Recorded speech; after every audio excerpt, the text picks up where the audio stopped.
Welcome, my crafty friends. Today I am going to show you how I make a bookmark.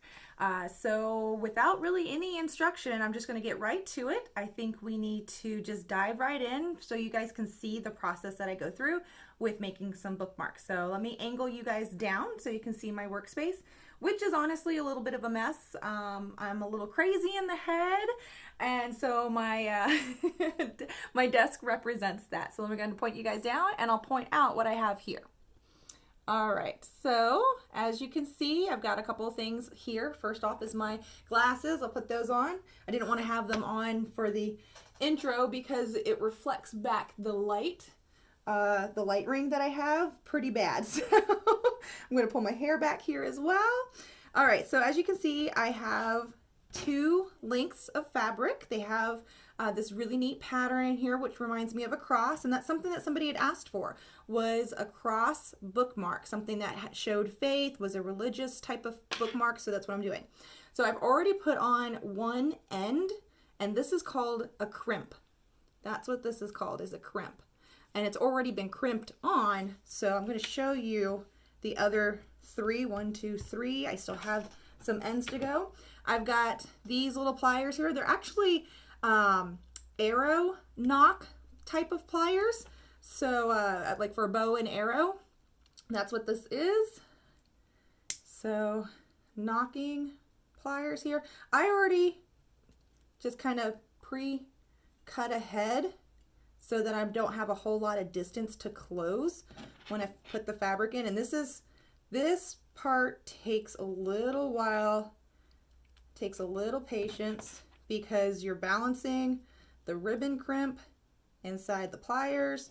You're trying to get the fabric lined up and trying to get that straight there. Woo! And I'm telling you, it takes a few tries to get this about right. So I'm going to go ahead and finish this one here. Okay, there we go. And I want to make sure it's straight. And the way I do it is I pinch it in the middle first, but I don't pinch all the way down. I try to get this as centered as possible. And as you can see, I've got a little on either side on the ribbon crimp. There's just a little bit extra, and that's okay. That's not that big a deal. I try really hard to find a crimp that is exactly the same width as the ribbon. Sometimes there's a little bit of ribbon on the outside of the crimp. Your preference, it's totally up to you on how you like to do your ribbons, how you like to do bookmarks and such. So now that I feel like this is a good position, I'm going to crimp this completely closed. I'm just going to squish on it, use some pressure, and there you go. Got a bookmark. Now, before I crimp these on, I actually take some glue. This is GS Hypo Cement, and I put a little bit of glue. I've been using mine for a long time here. It's got this neat little pin to go down in there. It's supposed to have a needle that comes out the top. My needle's in there. It's lost in here somewhere. No big deal though. It does still come out. So I just put a little line of glue on the inside of the crimp. I know you can't see this very well, but it's got a teeny tiny line in there. I'm going to do it again on this side. Oh, now that glue really is coming out. And that's why I like the needle that's jammed down in there. The needle gives you a precise degree of adding the glue, and it comes out in just such a small amount so you can get into such a tight space there. So I've got the glue there. I'm not going to go through with it, but see how wide it is right there? Like I said before with the other one, I just already go ahead and start pressing it down so that it's a little bit easier and I'm not waiting as long to actually crimp the ribbon on there. So I'm going to come back and do that later. So for now, we're going to work on the one that's already crimped. So let me put those aside. And yes, I realize the glue's probably going to dry, but that's okay. I can always add more glue. So you kind of have to come up with an idea on how you're going to decorate these ends, because this is ready to be a bookmark. If you want just a fabric bookmark that's beautiful, it's got this shimmer to it. It's like a foil shimmer. It's all fabric though, and this gold ribbon crimp already catches the light really well. But I like to take these up a notch and decorate one end. Some people ask for both ends to be decorative, but I decorate just one end. And then if they ask that they want both ends to be decorated, then, you know, so be it. So I kind of pick which end, because sometimes when you crimp these, one thing to note is, see how that one kind of bent forward a little bit? That's totally fine because it bent towards the pattern. This one kind of bent the other way, and that's no big deal. Again, if you are OCD and you want them both facing the same way, just pay attention to how it's closing and you can see which way it's going to face. But again, either way, they're both beautiful. I'm going to pick the one that's facing towards the fabric, and that's what I'm going to decorate. So I have a couple of things here on my desk that help me with decorating the ribbons here. I have these pins. This one has a loop right here, so I can add some pretty decorations down here, things to hang off of it. And this straight part is where I put beads, and this one's gold. I've got a whole bunch of colors. I'm going to show you the other style. This one has just a flat head.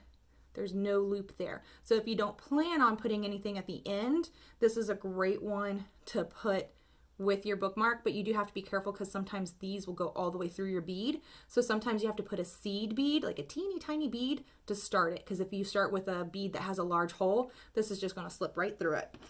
So I am actually going to have something dangle from mine, so I'm going to go with the loop. So there's that. I'm going to set that aside there.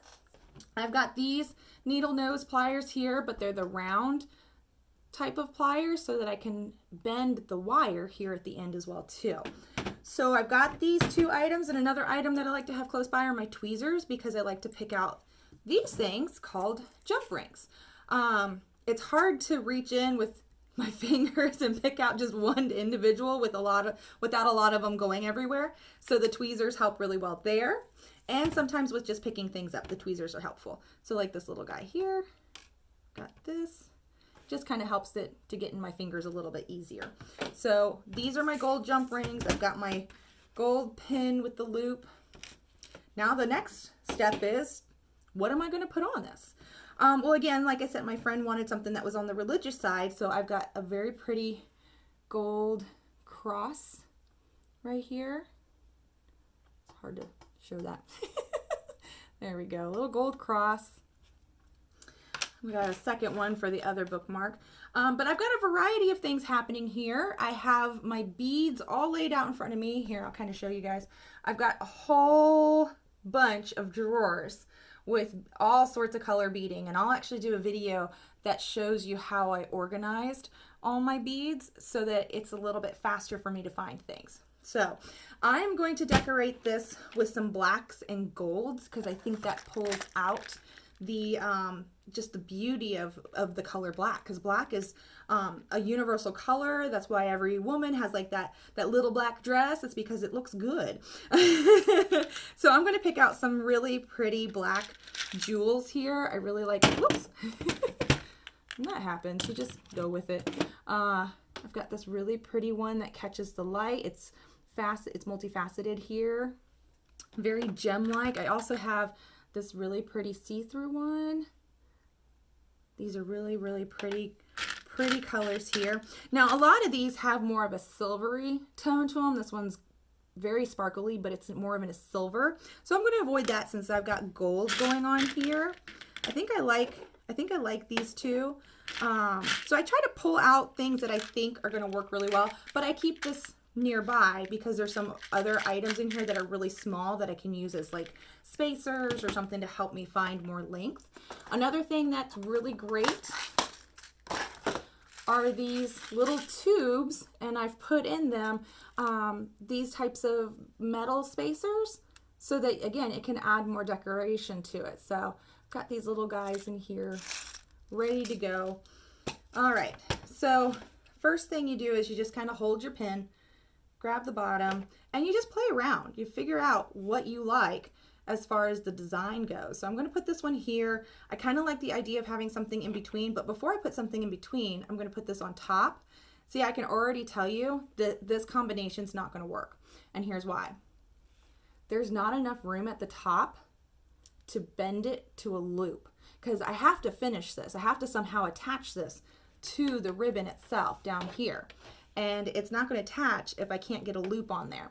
So I can already tell this gem and this gem are not going to work very well. I unfortunately don't have longer ones. If you have a longer pen, this is a 2-inch.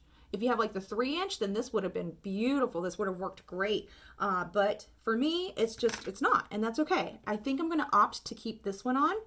And then before I go and pick another bead, I really want one of these in here.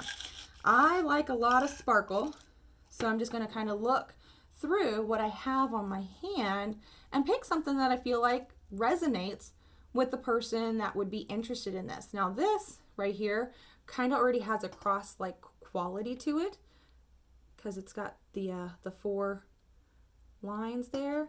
So I can put that on the pin and see how that's going to look. And because it kind of matches the shape of the gem there, I hope this is working. I know it's hard for the camera to focus, but that kind of matches the shape of the gem. So I think I'm going to go with that. I think that worked out really, really well. So I'll just put these guys back in here. Usually I go with something that sparkles a little bit. Oh, I think I'm going to pull out a little heart. Usually I go with sparkle because I like all things that sparkle.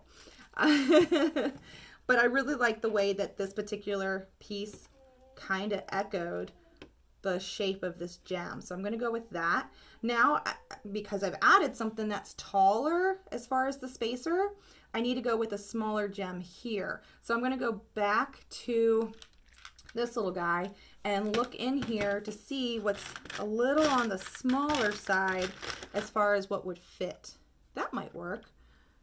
That's an option. I'm going to set that right here. I kind of go through several different things to see, you know, what would work, what doesn't work. Like something like this definitely won't work because, again, it's too tall. So I need to avoid the tall, lengthy ones. I need something that's kind of short and round or kind of squatty looking. That one's also probably a little, let me look. This one might be too tall. That's not too bad. I don't know. I think I might like that a little bit better because it adds a little tapering effect to this. Yeah, I think I'm going to stick with this. All right. So what I'm going to do, since now I've picked what I like as far as what's going to go on here, is I'm going to take my pliers that have the round at the top, and I'm going to first bend it straight like that. And then I'm going to kind of pick a point on my pliers to shape the wire. So if I go towards the tip of my pliers here, then the wire loop is going to be really small. If I go closer into the pliers here, then my wire is going to be larger because of the way that my pliers taper. So I hope you can see that. So smaller loop, larger loop. I'm going to go with smaller because I don't have a whole lot to work with. So I'm just going to real gently and patiently start to bend up towards me. And you see how I kind of flipped my wrist? That's so I can grab the thing that I already pushed up, and I'm going to keep curling it just like that. Sometimes you got to straighten it out. Just going to curl it until it comes to the top of the bead, but it can touch the wire again. I'm just going to kind of pinch it a little, straighten it out, and there you go. You got yourself a loop. And I'll probably do a little video later about how to do loops because that one is on the smaller side. I've done smaller though. It is possible. It's not fun and it takes a lot of patience, but you can do smaller. So now that I've got this here, I can go in to my jump rings, and I like to do the larger size rings for the connecting because I usually put more than one item. I usually do like 2 to 3, just depends on the design. So I want a larger loop on the ribbon crimp so I can add several types of beading or chains or something to it. So I'm going to go with this one out here on the end, just like that. I'm just going to pick out the one. I'm going to close that because I like to spill. I'm a little on the clumsy side. So I'm going to take my jump ring. That's the name of these. And I'm going to hold it with my knocking pliers, and I'm going to have my round nose pliers in this hand, and I'm going to push the two rings away from each other. I'm going to do that again so you can kind of see it. I'm going to take these two, and I'm just going to split them. I'm not pulling them, because if I pull them, I'm going to ruin the circle. But when I go to close it, I just push it back together, and I've retained the circle. I'm going to kind of do it right there because that background's really good. So let me go ahead and open this. I'm going to, and you can do it in any order you want. You can connect the ribbon first, or you can connect your decorative piece. Either's fine. But there I've decorated my ring with the ribbon and the beads, and I'm going to close it until I have the next item on there. Otherwise things will just keep falling off. But so far, that's what I've got for my bookmark. So I've gone from just a ribbon crimped, closed off bookmark, which again, very fully functioning, and I've decorated it so that a part of the tail can either hang out at the end of the book, or you can put it at the top of the book, just depending on how you store your books. If you store your books standing up, you can do it off the top. If you lay your books down, you can have it coming out the bottom. So again, it's just your preference. So I'm going to set that aside. I am going to grab some pretty gold chain. Again, I'm working in golds because of the way that the fabric has this really pretty shine to it. So I'm going to stick with my golds. While I was in my tube, I saw this really pretty heart that I think I want to add to the cross. And I think because I'm working with chain, I want to add a word. So I'm going to go into my drawers again. I've got my gold letters, my gold words, already in a drawer. So again, I can find things quickly. Let me put my black beading back. There we go. And that's what I love about these drawers, is I can pull them out, pull what I need from each drawer, and then just put them away without having a whole bunch of stuff on my desk. But I think I'm going to pull out this pretty word here. It says faith. And I'm going to add that to the little trio of charms here. So I'm going to work with these three. Here we go. And I'm going to pull out my cutters. There we go. These come in really handy. Now, these right here do have a cutter right here, but this isn't quite as sharp. It's kind of dulled down since I've used it a whole lot. So I've just grabbed these guys. Either's fine. It works well. I love this chain because it's got kind of interloops happening here, if that's a word. There's multiple chain within the chain, and so that's why I really liked this. So I'm going to lay this down next to the bookmark so I can kind of figure out a good length for this, because what I'm going to do is I'm going to do a single length of chain, but I'm going to take these three items and kind of do this number where I've got the length. I might put that down here at the bottom, the heart on one side, and then the cross on the other, and then connect it at the top. So you kind of have something that looks like that. So apologize, I know you guys can't see this amazingly well. When I work on my setup, I'll have you guys like more aerial view looking down. But for now, this is what I'm working with. So again, I'm going to lay it next to this little guy here. And I have to be mindful of, because this is a long plate, that this is going to add some length to this. So I need to decide, am I going to have this longer than the beads, or do I want my beads to be longer?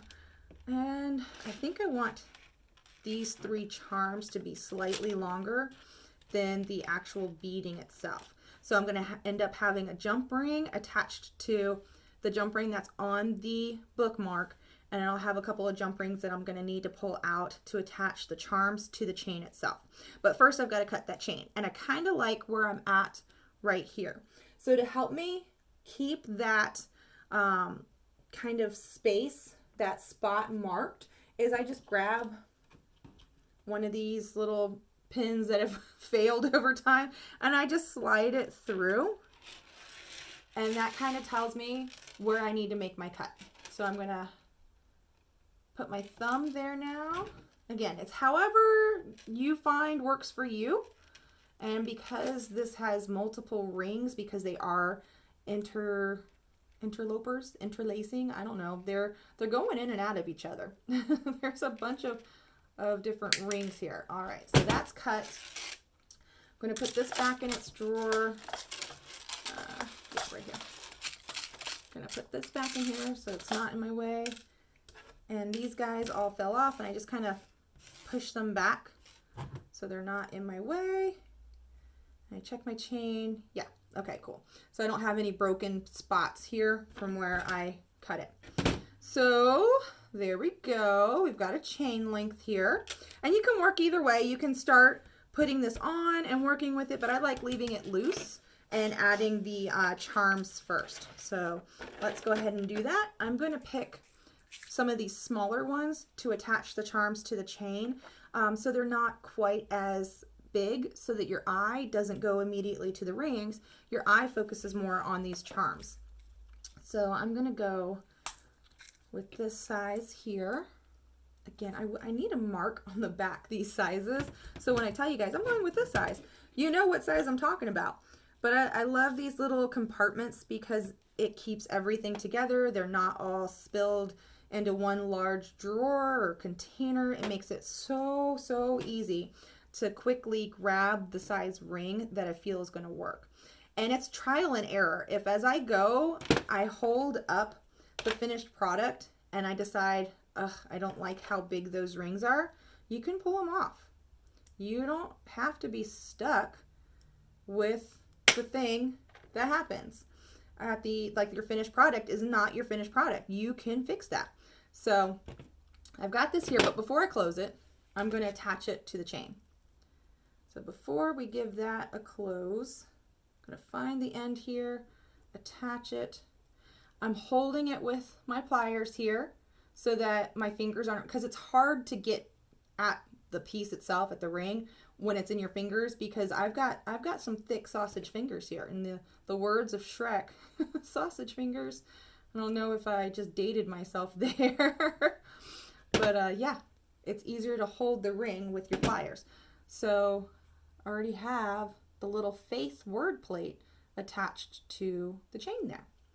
Now I need to figure out where I'm going to place these charms going up the chain. And you know, now that I'm looking at the length, 3 charms is really good, but I think I'm going to add a 4th charm up here. I think I want another heart.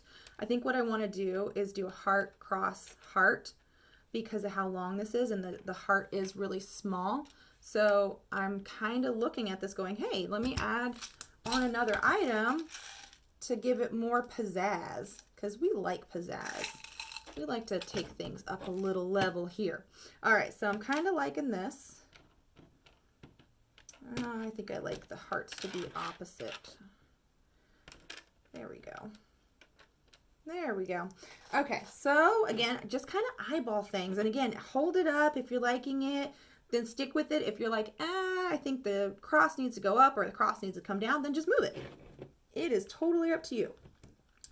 And because these are little on the smaller side, little on the smaller side, I'm going to go down in a jump ring size, which is actually kind of cool because it's going to mix in with all these other links of the chain.